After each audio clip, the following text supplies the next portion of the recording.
Hey everyone, welcome. This is Give Live, and I am Matt Cromwell, head of support at givewp.com and wordimpress.com. Give is an online donation plugin for WordPress. Our goal is to democratize generosity. We do that by making online donation forms as elegant, flexible, and robust as possible while still being very user-friendly. Unlike third-party platforms, we do not add any fees to your donations. We leave that all up to you and your payment gateway. Enables you to have lower fees, and that means more people and more causes can be hosting high-quality donation forms on their websites, which is democratization. This is our 12th Give Live webinar. Every second Wednesday of the month, I jump on YouTube and I talk about things related to Give or WordPress or nonprofit best practices. You, our Give users, can chime in on the comments and ask all your burning questions. It's a good time. But at the end of the day, the purpose of this monthly webinar is to provide you, our Give users, with ideas, insights, tools, and resources for doing online donations as effectively as possible. Next month, we'll be discussing ways to level up your nonprofit website. This is a subject I'm very passionate about, and I've spoken at a few conferences about it. I want to share with you some of my experiences with local San Diego nonprofits that I volunteer with, my experiences as a web developer for nonprofits, and of course, what I've learned as a co-author and head of support for Give as well. Many nonprofit sites suffer from some basic things with their websites that can quickly and easily improve your website. So mark your calendars for Wednesday, November 8th, 5 p.m. Pacific. We'll be right here, same time, same place, and you're gonna love it. I expect, I plan, I hope. Today, we're gonna be discussing how Give is built specifically to extend and customize for developers. The best way to discuss something like that is with highly skilled, knowledgeable, and awesome developers. So I reached out to some guys who fit that category, and none of them were available. So I got these, I'm just kidding. So I have these guys on today. Excited to have John Jacoby and Chris Flannagan on the show today. Both of these guys are highly skilled WordPress developers, and they have experience with Give and have extended it themselves, either with customizations or add-ons or all of the above. I'm excited to have them on. I want to jump right into it. If you have questions or comments or anything whatsoever, we are excited to respond to your questions in the comment section. Introduce yourself, tell us your burning desires, and we'll either moderate you or ask the question live. So for now, let's jump right into it. Guys, tell us who you are. Tell us a little bit about who you are, what you do in general, and also just a quick summary of the types of things you have done with Give. Let's start with Chris. Hey, Matt. Thanks for having me on here. So I'm Chris Flannagan. I'm a back-end developer for Modern Tribe. I've been with them for almost 4 months, something like that. Before that, I was with FlowPress, and before that, I was kind of job hopping. I got into WordPress in general about, I started using it years ago, but I started really getting into it maybe about 2 years ago. And my whole goal of learning WordPress was just to become a better coder, but then I wound up getting sucked into the community and making some really cool friends and really enjoying extending and developing for WordPress. My father runs a nonprofit organization in Alabama, and I like to help him out with his web work. I've built a few Give extensions for him. I've tinkered with it. I've blogged about Give. Yeah, I spent some time in the trenches of their code. And Awesome. John, introduce yourself. Hi, everyone. I'm happy to be the backup plan for all of the better developers that would have came before me. So happy to be here also. And so my WordPress origin story and background is that I found WordPress because I was looking around for forum software that would let posts live in multiple categories, and found bbPress first, and found the Taxonomies API, and then found WordPress, and then found BuddyPress, and then it's all turtles all the way down from there. And so I spend most of my time now doing security and code review and working on WordPress core, WordPress.org, BuddyPress and bbPress.org, that kind of thing. I'm pretty fortunate to have trusting and very generous sponsors that essentially donate their time and money towards supporting me and the things that I work on. And so before Give WP, this was one of those things where it was kind of just deals and contracts and negotiations behind the scenes. And if I was going to choose to be transparent about it, that transparency would happen in a blog post or an email or something else. And so that was a lot of manual messing around. And so it was easier to just set up a website for those types of sponsorships using Give WP. And because I have a tendency to want to, for better or for worse, stay independent or own my own hosting and own my own WordPress and my own data and get involved in the projects that I enjoy working on.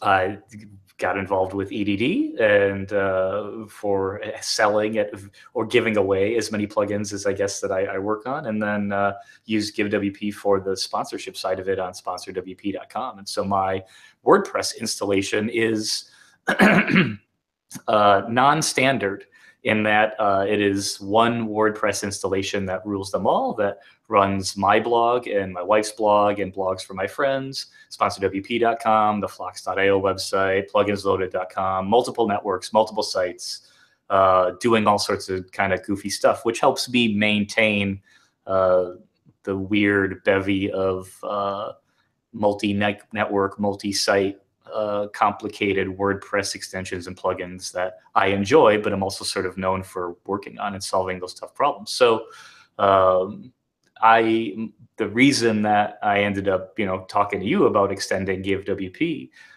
is because of just my random unorthodox integration and installation of it. And then in the process of using it and extending it, found it to just be really super friendly for me to kind of wedge my way through and around in the ways that I would expect for plugins to be extendable. So I'm excited to chat more about that today. Cool. Awesome. Thanks so much, John. Yeah, so let's jump right into it. Basically, the WordPress world in general, I remember, I think it was Matt's State of the Word last year. He asked the whole crowd, how many of you use a website without any plugins? And I mean, of course, not a single hand went up. So everybody who does WordPress in one way or another uses plugins to extend their website in the way they want to extend it. A lot of folks are on the hunt for plugins all the time, and the criteria they have is, does it do what I want it to do? But I think developers who are building sites, they have kind of like a different perspective when it comes to what kind of plugins that we're going to use on our websites.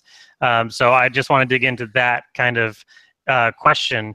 Basically, what types of things are you guys looking for when you're building out a website that make for a great plugin? That basically, like when you install it and you start playing with it, you're like, oh no, this is exactly what I need. This is what I like.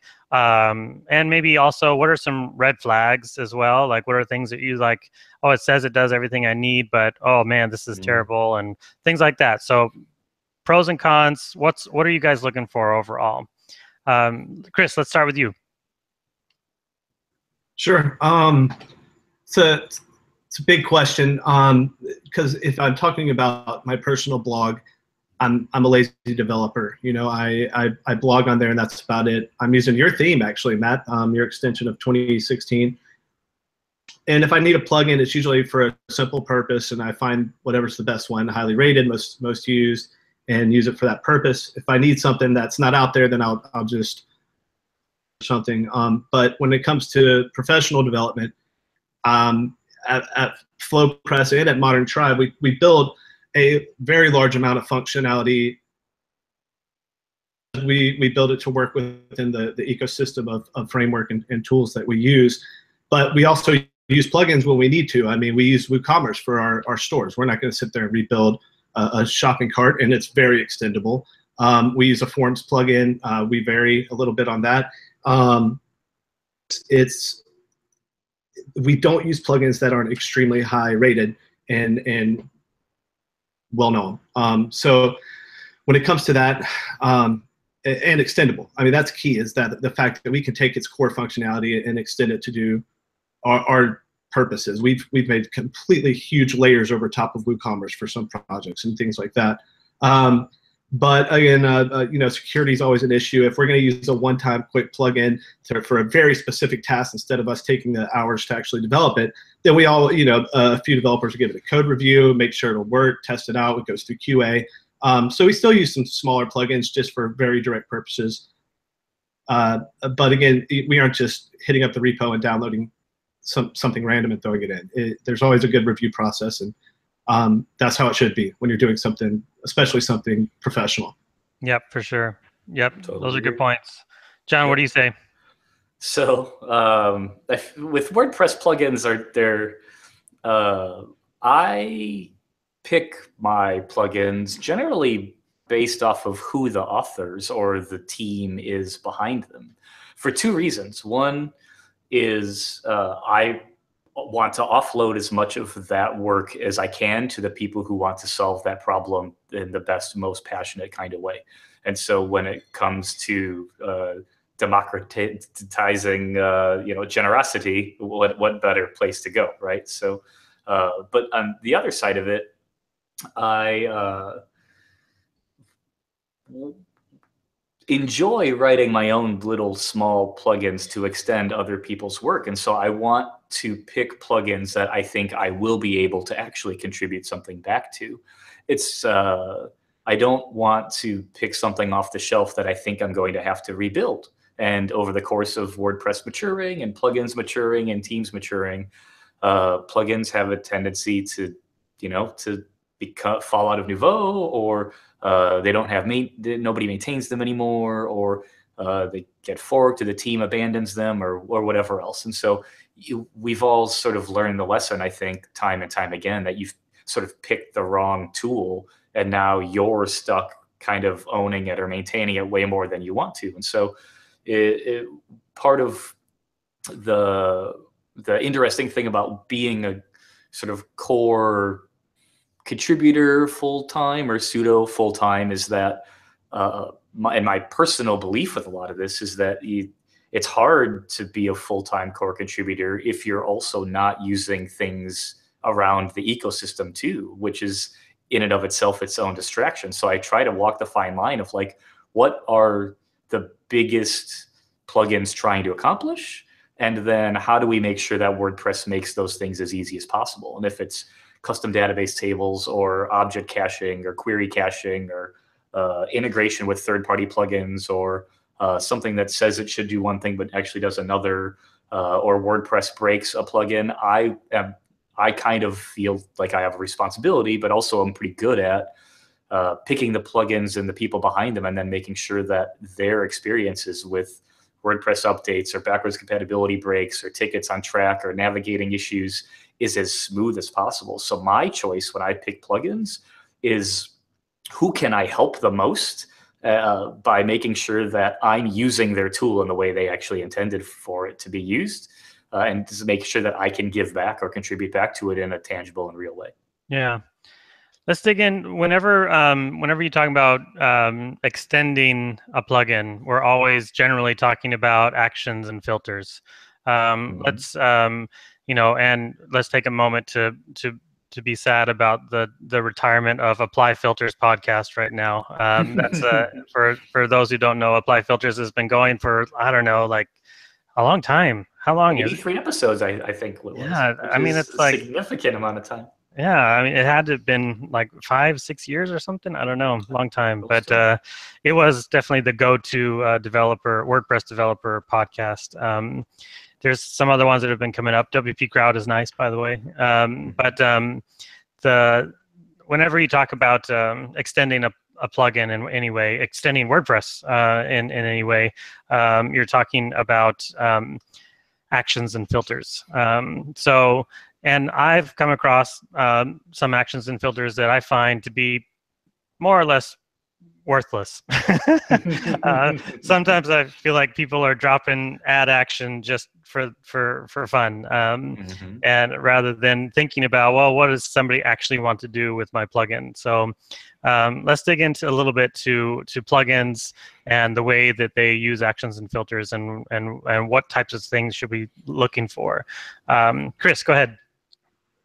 Sure. That's a good one. You know, I find myself getting very frustrated with a plugin when I need a filter and it's not there. So I'm all for people being filter happy and putting them in, you know, places you might not expect to see one. I know that you got to throw your caution out there with the fact that you're giving a lot of power to people extending the core functionality of what you're trying to do. But at the same time, if you want your plugin to be developer friendly and you want people extending and contributing, then you really need to make sure there's enough places for them to hook in and, you know, how they want it to be done. And that it really is an inspiration to contribute back. You know, I put in pull requests with different plugins before based on the fact that I needed a filter in it. The plugin was really well built. And it motivated me to just say, hey guys, I tried it out with this filter in here and look what I was able to do. I found Give, and I don't want to get too on to Give right now because I know this is more general, but Give does have some great filter systems. There are a couple that I'm going to throw your way that I would like to see in there, but in general, they're nice. Yeah, what happens is you find a way to do it. Yours have to come in the form of a pull request. Sorry. Absolutely, absolutely. I'm going to nag you first, and then I'll put it in the pull request. But I find that typically what happens is I'm trying to make some certain functionality happen. There's not the appropriate filter or place to hook in or a class that I can extend to do it, so it comes out a little hacky, and that's when I'm like, if we could just do it simply this way, and I pass it on to the developer. But, I mean... We're losing you just a little bit. John, why don't you go? Anyway. Yeah. So I agree with Chris 100%. Bring on the actions and filters in pretty much all of the places. And if anyone's ever paid any attention to at least bbPress for sure, BuddyPress, I think we try to be a little bit more intentional with where those go. But bbPress, like the philosophy is like literally any function that returns anything is going to have a filter at the end of that function. Because who knows, right? I can imagine anyone wanting to extend or intercept something somewhere. The one thing that I commented on in Slack at some point somewhere that I think is interesting, and EDD did this, and so Give does it also, is that, and I found particularly useful that Core is trying to get away from, is the use of constants. And so, like, I really like that Give and EDD and other plugins have lots of constants for, like, the Give plugin directory, Give plugin URL, plugin base name, that you can just set these and override wherever the Give plugin is living, because that's exactly what I use those. Like, I have Give, and all the Give add-ons are not under WP content/plugins. They are under WP content/Give plugins, because I don't want other people on my WordPress install to be able to just willy-nilly add or remove or activate or deactivate plugins that come with Give. I want to be able to bundle their Give experience with the add-ons that I am using or that have been the part of my experience, because I think it makes the Give experience better as a whole. So where WordPress core actually shies a little bit away from, like, kind of protecting us from the constants, because they're really brute force overrides, and it's pretty rare that someone would need to use those. But in a plugin, you sometimes just get to a point where, like, look, I'm trying to do something goofy, and this plugin it just is impossible to do it this way. And so Give, I think, and EDD and bbPress kind of having some core bones to them. Having those constants available is actually really super nice. And so my strategy for actions and filters in BuddyPress and bbPress specifically, but in most of my other little plugins, again, is sort of like one of those unique ways that I try to get people to do things, especially plugins like Give that are big. I mean, Give is a large plugin at this point with many different files, and it's doing many different things, and has an add-on store now of dozens of add-ons where I want sub-actions. Like I want to know that give init hooks in on init, and give loaded hooks in on WP loaded. Like I want to know that give is hooking into all of the same pieces of WordPress where WordPress hooks in, so that I can count on this action only happens when give is loaded on this core WordPress action. And so because we still have sort of old school PHP mentalities, because we don't have namespaces in core, because we don't have all these like modern PHP things, we end up with like a global namespace of actions and filters, which is good for what we're used to doing. But if we ever get to a point where, say, a plugin could have its own namespace to actions and filters, which you can hack in with strings, but it would be nice to partition those out. Because once you start having add-ons or writing plugins for plugins, which is becoming more and more popular, and I am sort of one of the small few people that is like anti-dependency management in WordPress core, where I don't necessarily want to have a whole big tree of complex plugin dependencies all over the place. But I do want to be able to say, I'm extending give in this way at this point, and I want to get in and do this thing and get out, but don't even bother loading the rest of this plugin if give isn't active, because you just never know. Or if give has an update and auto update fires, then for one page load, the give plugin doesn't exist and it has to get loaded and replaced. And then WordPress has to refresh the page. And so if you write a plugin for a plugin that just expects for give to always be active, then that split second when it's not, the whole website goes down and you're out of luck. And so to be able to hook in reliably to a plugin in a very specific execution point is what makes plugin dependencies possible for us. So I'm all for having them all over the place, but I also like seeing little namespaced sub-actions too. Yep. Yeah, I think some of the, I won't throw any particular plugin under the bus, but like some of the things that I've seen that always frustrate me are when the plugin outputs something to the front end and they'll do a do action before and a do action after, but nothing with that actual output. I've seen that far too often, and it's like, well, sure, I can add something before or after, but I can't do anything with the actual output, and that makes it kind of useless for what I'm trying to do. BuddyPress was really accidentally like gung-ho about doing that in all of the template files originally, because it was so brute force. It would just overloaded what WordPress was. You had a BuddyPress specific theme back in the day. There was no WordPress theme. And so if you want to customize the BuddyPress templates, we had to have actions all over the place to let people inject and insert little things. And so in a way, I think BuddyPress is accidentally to blame for the bad habit of having all these actions and stuff all over the place. I mean, my last job, I spent 3 months building a website on top of BuddyPress. It was my only project for those 3 months, and I had never touched BuddyPress before. And yeah, there's some things in there that you could tell are from its earlier days that I dealt with. But I mean, overall, it was awesome. I mean, we made a brilliant website. But yeah, I got very close to BuddyPress over that time. That's cool. That's awesome. Yeah. So let's go into talking about some of the specific things that you guys have done with Give. Chris, I'd love for you to share a bit about the work you did with your dad. Just some details about what it was and how the extensibility enabled you to do it, basically. Well, it worked out really good, actually. I was building an iPhone app for my father, his nonprofit, and he wanted a way for people to take donations through the app,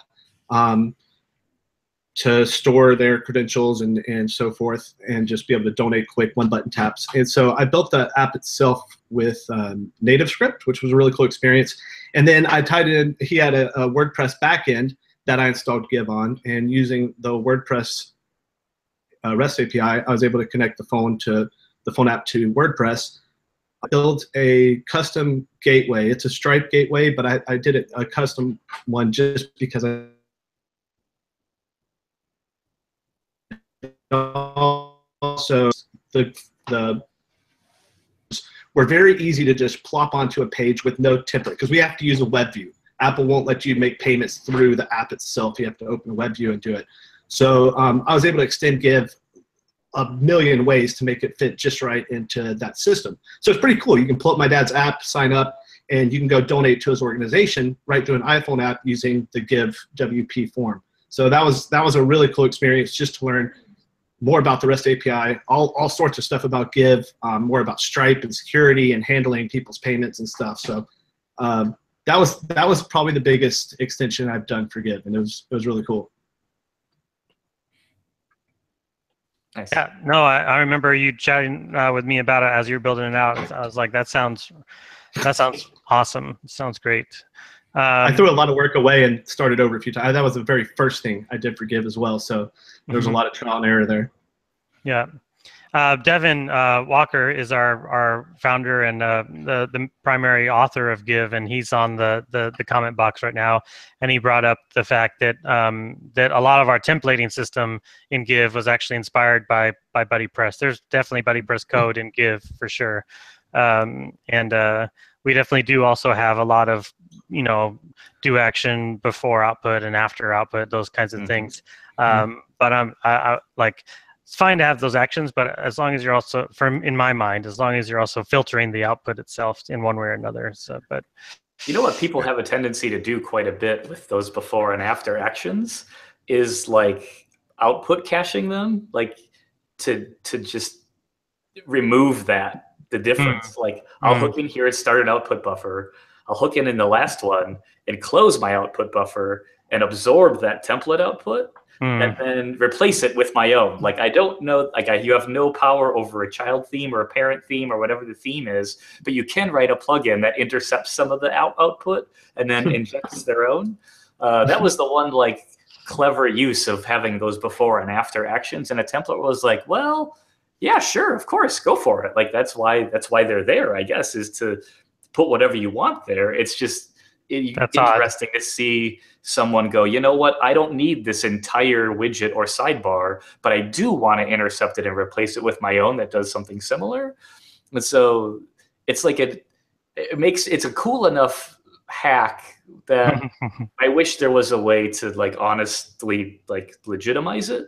bbPress has done pieces of it. It's just ugly enough. We wish it was good. Yeah.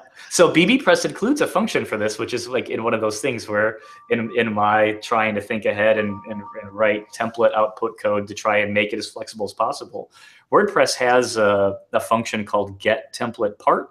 And so it lets you just grab a template from whatever directory that happens to be in the theme. But in my like trying to implement some version of fragment caching for forum stuff, came up with like output template part or buffer template part. And so it does the exact same thing, but just gives it to you in a variable so that you can decide to do with it what you want.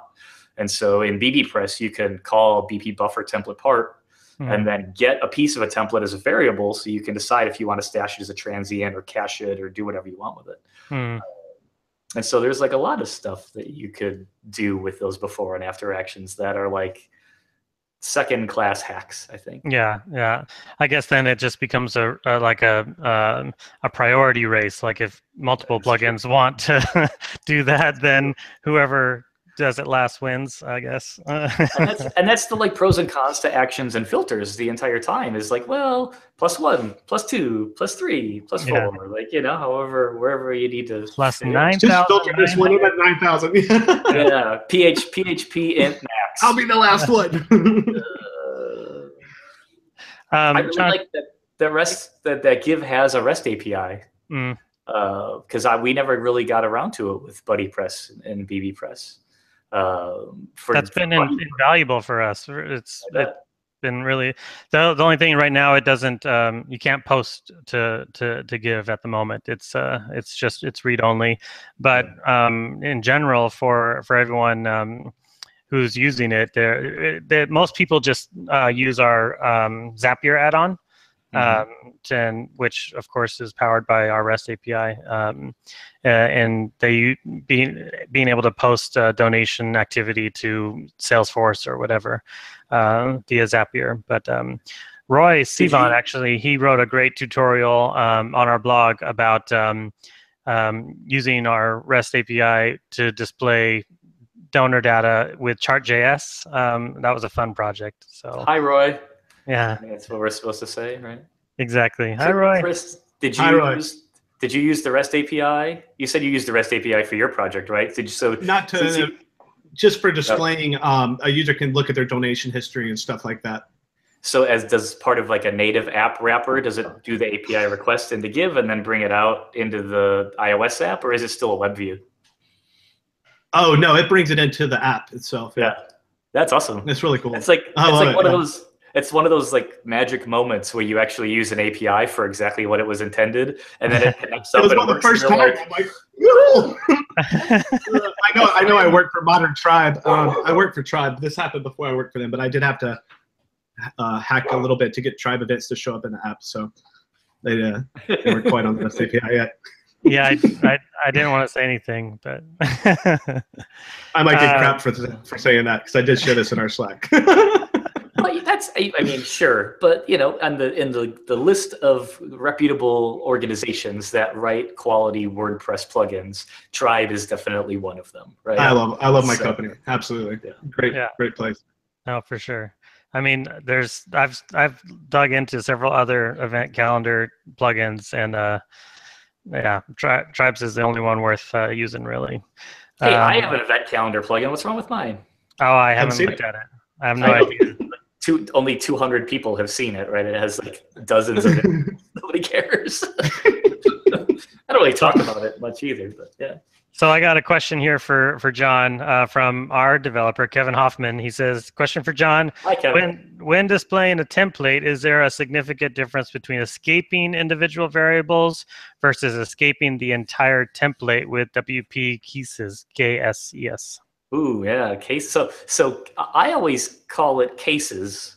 Yeah. And so, I mean, I don't know if that's like the official pronunciation for it, but I call it cases because I think the original library, which was just cases, which was, brought into WordPress, it was intended to handle all of the cases where you needed to have protected HTML in a text blob because BB code was terrible at the time. So I think that was like the slogan for cases was whatever it was. So that's what I call it. So I think that's a good question because originally when I was learning how WordPress escaping worked, 10 so years ago, I think everyone starts off doing escaping in WordPress sort of wrong, like not really understanding why you would use escape HTML versus escape attribute versus escape URL versus whatever else. And so, and WP cases and WP cases data and WP, the family of cases functions that there are, all do like weird little different stuff that you kind of have to dip into the code to understand, like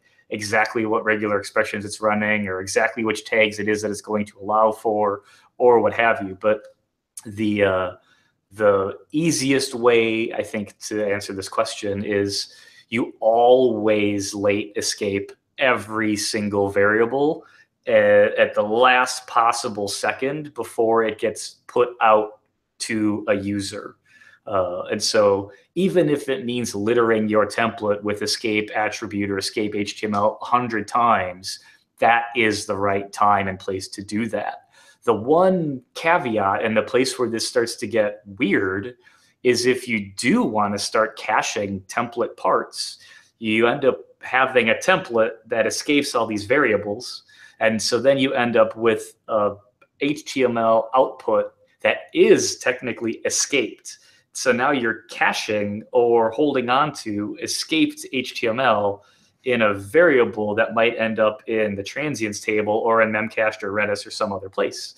And so it's good that it's escaped, but you also need to remember not to double escape it on the way out when you're outputting that variable because it's coming from a place where it's already been escaped one time.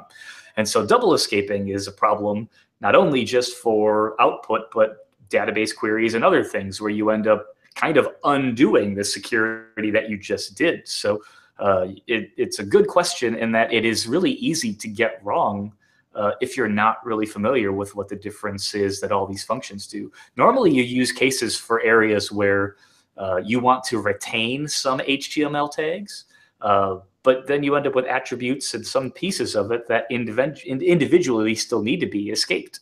There's also like one it happens a lot in WordPress because WordPress attributes you sometimes come from an array of strings. And so you end up needing to escape each one of those array values versus concatenating them and then escaping it all at once, because you don't really know what each chunk is going to come with. And the chunk as a whole is actually different if you escape the chunk or if you escape the pieces. So the way to be more thorough is to atomically escape each piece. And so you might find array map escape attribute on some array of things where you're like, oh, why would you do it this way? But it is the safest way to do it. So always escape the tiniest chunks of output that you possibly can. Let's talk a little bit about GitHub for a minute. I had a question before we got on that was just asking about the values and benefits and whatnot of hosting your code publicly on GitHub. What's your guys' experiences with basically with community contributions? And do you ever just go and check out a plugin's GitHub and just see like what kind of activity they got going there? And does that come into play at all with the way that you evaluate the stability value of a plugin and whatnot? Chris, what's your take on that? I'm assuming that Tribe uses GitHub. Yeah, we do. And I would say that typically, if I'm browsing plugins to see if I want to use one, then I mean I can look right there on WordPress at the source code. So I usually just do that. If I'm actively working on a plugin or extending a plugin, then I do spend a lot of time on the repo, looking at their issues, seeing if anybody's had the problems I have, digging into their code that way. Because I love browsing GitHub. I like the interface. I like the way it works. I like the interaction you can do. So I would say yes. But when I'm just shopping around for a plugin, no, I usually just will download the code and check it out personally in PHP Storm or something. Yep. Just walk through the code directly. Yeah. Yep. I do that a lot too. I usually go to GitHub to like confirm that there is like, it's like the first litmus test of like, are you using the right tool for your work? And as long as there is a repo there, then it depends. I'll look and see maybe how many issues, whatever. There's like a whole process. It's like Amazon reviews, right? Like how many stars, how many purchases, where are we? How reliable is this product? So there is a little bit of that I go through, but I agree with Chris that generally it all boils down to, is this code going to pass like my own personal code review that I'm about to perform on it? And then if I am going to do a full code review, I want to give that review back to that person to say, here's what I found, here's what needs to be fixed, here are my recommendations, here is like, I want to give that work back to the original author. But that's really hard to do if there isn't a GitHub repository. And I sort of look at the WordPress.org plugins repo as the deployment repo. Like that's where code goes for users to use that code. But while the development is happening, that doesn't happen in that repository. The development happens on GitHub, or like extra bonus points if someone has a mirror or is hosting it on their own self-hosted GitLab. Like we're all about democratizing publishing and democratizing generosity. You can democratize your own code base by self-hosting your own Git repository all the same. So you can have both. Most of my plugins are hosted on GitHub and on a private or like a pseudo private GitLab, because I want to have a code mirror of both things. And I want to work on something privately in a branch, but push it someplace and then be able to just push it to GitHub whenever I'm done with a feature that I think deserves to be public facing.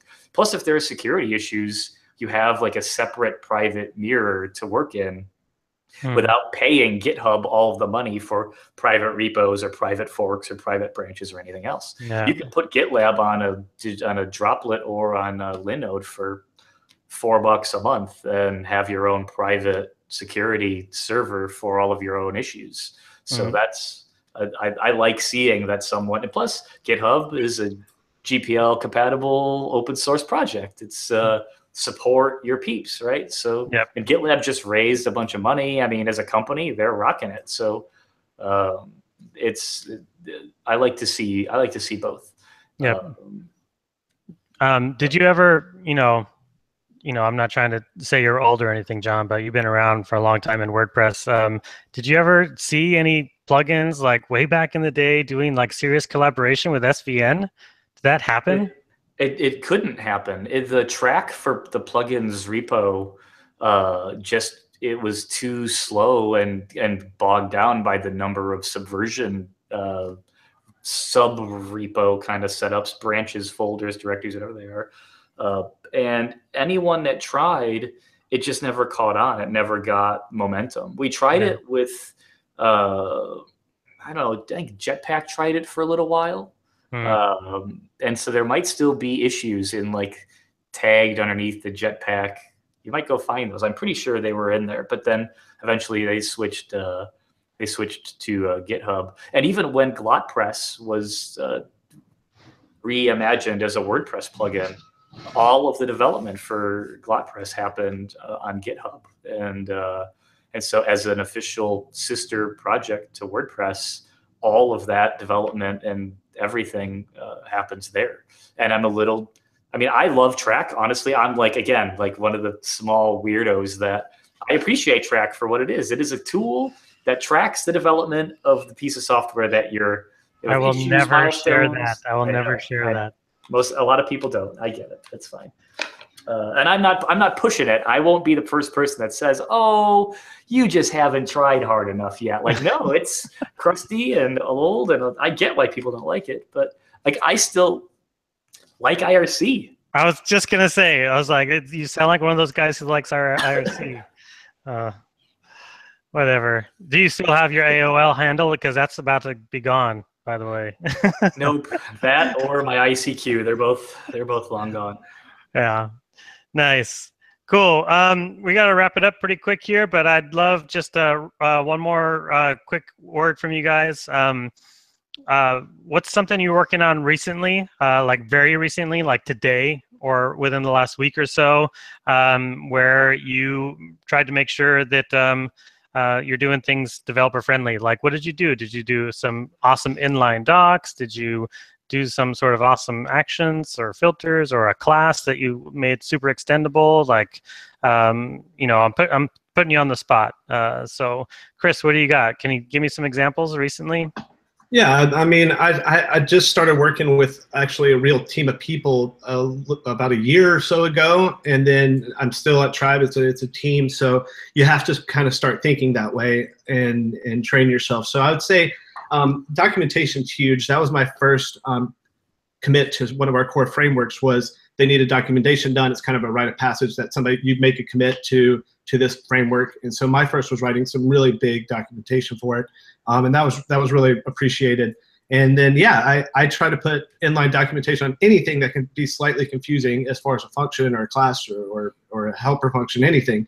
And last, I like when I'm building a function that needs to retrieve some data, and it can be a one piece or a bunch. I like having default parameters for return an array, return just IDs, return the actual post objects. I like giving people options when they, especially our front end team, what do they need from this function? Well, they might need just IDs here. They might need the actual post objects here. Let's make that front end code as clean as possible and able to get exactly what they need right away.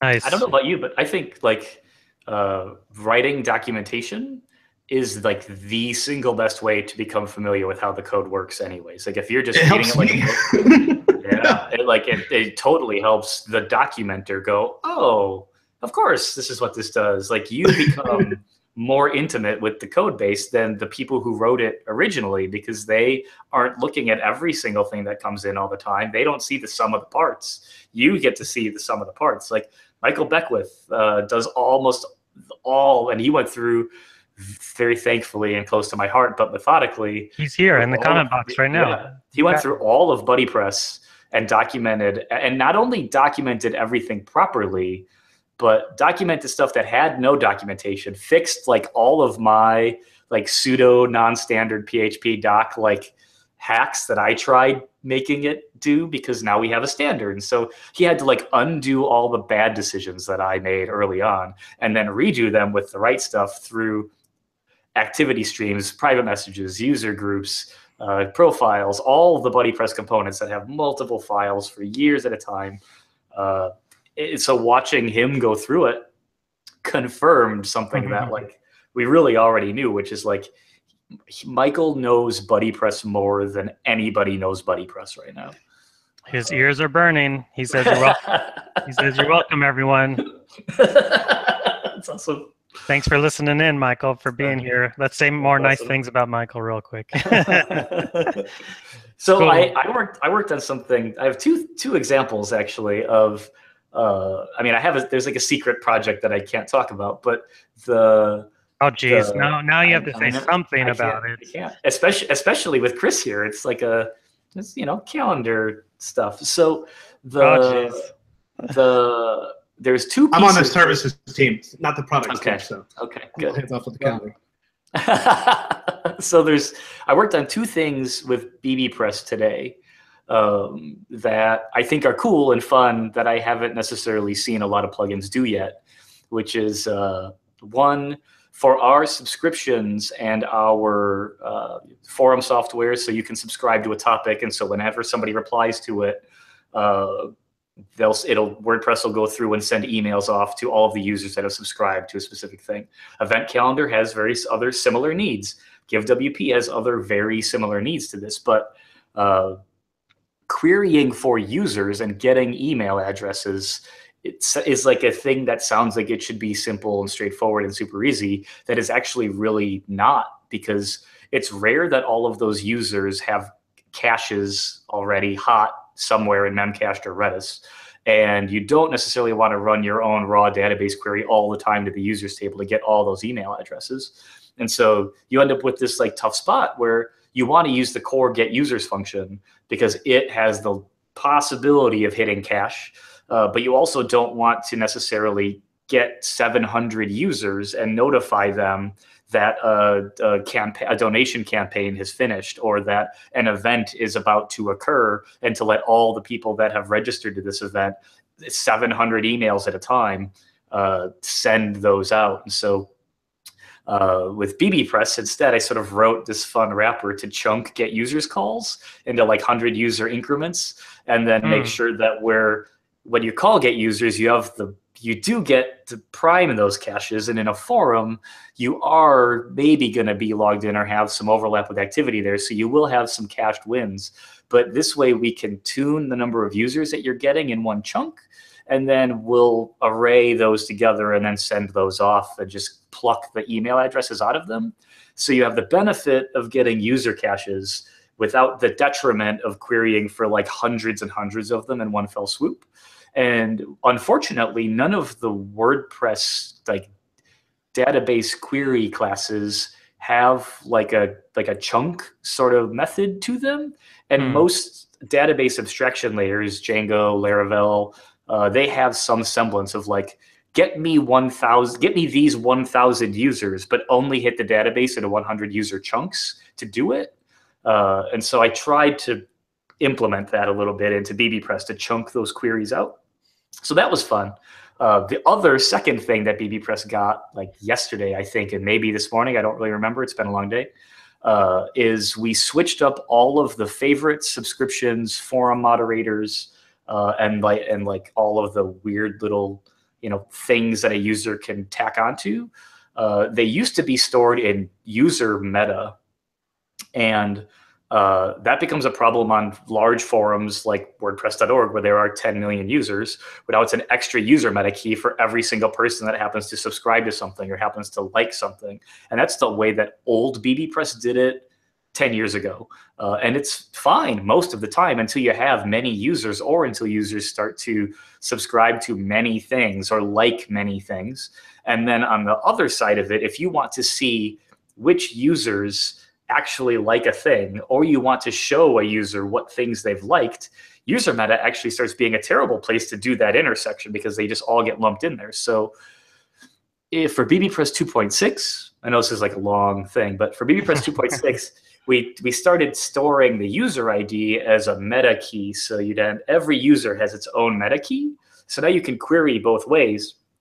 But I don't want for everyone to be married to that strategy of storing that data. And because BuddyPress has likes, and because there are many subscription and membership plugins that do alerts, it would be nice to let someone else own where that data lives and what it means to query that data back out, but let bbPress sort of yield to what that third-party plugin might ask it for. So you could still use the bbPress core function of bbp get subscribers, but underneath it all, you can override the strategy for how those engagements work. And so you can hook in with a filter and say, well, the strategy for engagements and for subscriptions is going to use this function instead. And as long as it matches the signature with the right parameters, it'll just listen to whatever you want it to do and run that function and then come back with the results. And so having like pseudo pluggable API guts with abstracted wrappers so that bbPress still continues to work exactly the same as it always did, but other third-party plugins can say, hey, we really want to own the email alerts and subscriptions part of this membership, and so let another plugin like S2 Member or something else own that, and still let bbPress call all the same functions it always called. Sort of goes along with all of the developer goodies and abstractions that we're talking about. And I have one last shout out before we're done. Since we're talking about actions and filters and how awesome they are, there's a core ticket in the WordPress core track, 37646. That is like my next core contribution. We'll just make everything in WordPress actions and filters and pluggable. And then in theory, you could completely replace the WP Options API or replace transients completely or replace users with your own version of users. And no one needs to know that this is even a thing that you could do. But for most of us to get to an advanced point, like Chris, you mentioned earlier, where you love getting to a point in the code and finding a filter there. You're like, yes, I can hook in and do what I need to do. This is awesome. And there's a lot of times where you get down to a point in the WordPress and you're like, crap, I can't do anything here. And then the process of getting something done and in there is like really end around and working through it. And so for the advanced use case where we get to a point where it's nobody else's problem and it's sort of our problem, and we don't really want to burden WordPress with our little filter or action, but we know we need it for this one little thing, it would be nice to have unhook an action, hook your own in, replace an API with something that works a little bit more the way that you need it to, and then move on and not have it be anybody else's problem. What's the number on that ticket? 37646. Yeah, I pulled it up in my other tab here. On that note, I would like to say that my boss is constantly saying he wants to be able to extend WP query. So that'd be nice if WordPress would let us do that. Yep. How cool would it be to like say, okay, for us on this project, we can just replace WP query with our own. It'd be Don't awesome. even bother with the core one. We will own our own WP query class, and it's our burden. It's our fault. We won't blame anyone but us, but we need to do it. And so you don't have to deal with a million query functions. It'd be great. How many filters? Yeah, fantastic. Yep. Nice. Cool. I see now. Yep. Nice. Cool, guys. Well, first off, where can people find you guys online? Chris, where are you at? Where are you online? Whoischris.com and at Chris Flannagan on Twitter. Chris Flannagan. And whoischris.com has two excellent Give tutorials that you guys should look up on settings. And a lot of native script stuff too. If you want to do mobile apps, I've got a lot of native script content on there. Nice. John, where can folks find you? jjj.blog and on Twitter and GitHub at jjj. And I have not yet received the 240 character upgrade on Twitter, so I am boycotting by limiting myself to 70 characters. Exactly. 70 or less. Yes. Just simply say no. Yes. Cool, everybody. Thanks so much for tuning in. Tune in next month, Wednesday, November 8th, 5 p.m. Pacific for Leveling Up Your Nonprofit Website. We'll see you then. Bye, Thanks, everyone. Matt. Bye, JJ. Bye. Thanks, Matt. Bye. See you, Chris. Cheers.